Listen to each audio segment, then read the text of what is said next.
Serkan çok sağ ol kardeş. Allah canı mübarek eylesin. Akşamımız xeyir olsun. Aziz elimiz, obamız, cemaatimiz her bizi hoş gördük. Nuş olsun sizlere. Zamir tebrik ederim kardeş. Gözün aydın olsun. O günler olsun inşallah böyük oyuna geliyor Allah koysun. Sen çok qanacaqlı qabiliyyəti olmazsa, mən səni çox istəyirəm. Amma bir dənə o deyim ki, mənə toya Zamil dəvət eləmir. Mənə toya Elməttin dəvət eləyib. Elməttin də mən doğrudan xətrini çox istəyirəm. Fərqi yoxdur, eyni toyda. Mən hər toya da getmirəm, amma sənin balon məclisinə mənim borcumdur ki, gəlib iştirak edeyim. Elməttin, balların toyuna gələk inşallah. Elməttin çox mərifətli oğlandır. Allah burada eləşənlərin hər birisinin ocağına belə toy qismət eləsin inşallah. Bizlər də gedə iştirak edəyik. Allah çaylı cəmaata 30 gün 30'da elə toy qismət eləsin. 10-29'da başqa aşıqlar gəlsin. Birinə mən gəlsəm vəsiqliyik. Çaylının bir toy mənsin, bu izlə bir 5 toydur. Bir daha təbrik edirəm. Allah canını sağ eləsin. Və musiqiçiləri də salamlayıram, sənət dostlarımız. Hər bizi xoş gördük deyirəm. Atadan, anadan tərbiyə almaq evlad üçün hörmətdir mi? Hörmətdir. Sədaqətlə bir yolu gözləmək qanan üçün ləzzətdir mi? Ləzzətdir. Çəmən çiçək çöldə yaza yaraşır. Ördək gölə, qazlar çaya yaraşır. Qızılsaç gəlinə qıza yaraşır. Papaq məhddən qeyrətdir mi? Qeyrətdir. Səhərin yeməyi deyil sarımsaq, səhər ləzzət verər bal ilə qaymaq. Qiymətli adamlar üçün çalıb oxumaq, sənətkarlar üçün, aşıq xəyal üçün hörmətdir mi? Alqışlasaz biləcəm hörməti, yoxsa oxumayacaq. Tüley tərlan bir də daşa gələrsən. Sözlərin bəyənib xoşa gələrsən. Bütün arzularla başa gələrsən. Şəmşir əldə fürsətdir mi? Fürsətdir. Yer üçün nuş olsun, qədəmləriniz həmişə toy olsun. Və Çobanoğlu'nun gözəl bir sözü var Zamil, hər dəfə deyirəm onu. Deyir, Çobanoğlu körü verdi o şüxən, qaranlıqdan bir an çıxdı işığa.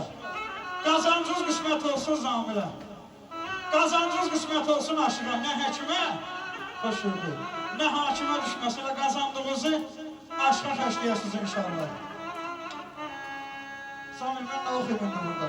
Döymə kələmin Elburus oxudu, Elburus kimi. Zeynal oxudu.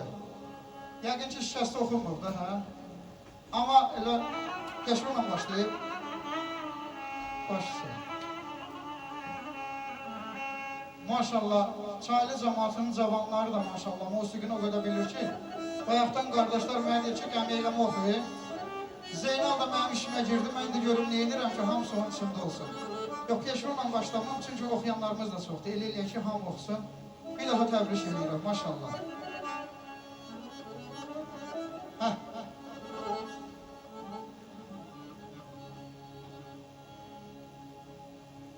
Deyirəm başına yedim ay çalan qardaş.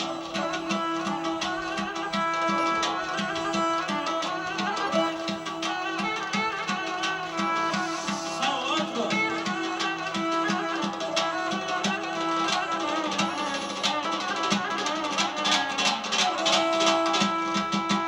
Deyirəm başına yedim ay çalan qardaş.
Deyirəm ana nə dindirdin məni təhlilə